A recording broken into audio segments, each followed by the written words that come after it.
it's kind of mental because it's like, you're right, they are billion-dollar companies. But what's funny is when I speak to like my friends that aren't in food, they're like, what? Like, what's that?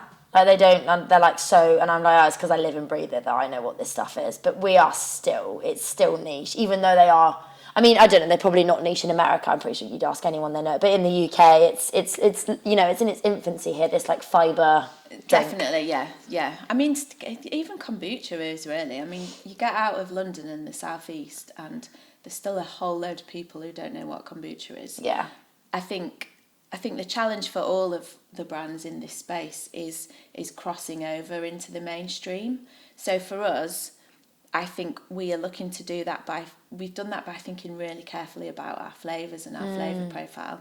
Like we've got 9 Great Taste Awards, which we're dead proud of. Yeah, wow. And we've spent a lot of time, years, working on the flavours because it's really hard to produce a drink.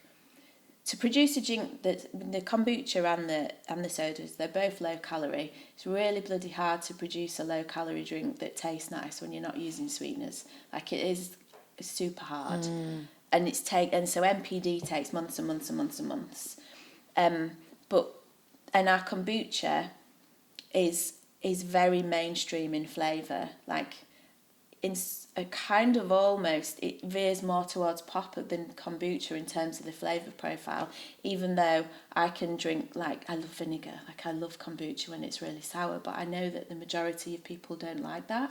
So we've really spent a lot of time and effort in trying to make our flavours very mainstream, very accessible, because that's going to have the biggest commercial success because people will pick them up and drink them and enjoy them and come back again and again. And looking at the data that we've got, you know, in the supermarkets that we work with and online, like we've got really high repeat purchase rate because people are having a kind of hip hop and it's really nice. And then it's healthier and they're not having to compromise on anything.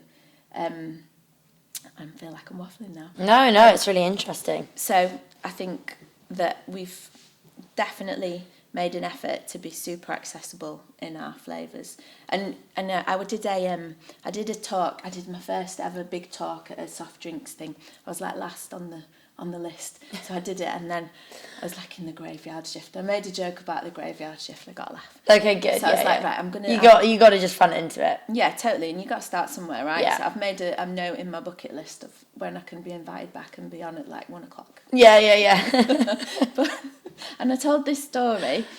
I was just trying to talk about why we do what we do, and I was talking about the gut health drinks, because I think us and our competitors and some of the other people, I think we are a really beautiful way to help people get into health because we're a can of pop, because 98% of the population drink cans of pop. So we have the ability to reach people and start to help them on that journey to making slightly healthier choices. So if you have a can of hip pop, it's not as sweet as a normal can of pop or a diet can of pop. So it is different, but it's not so different that you're going to spit it out. It's like a stepping stone.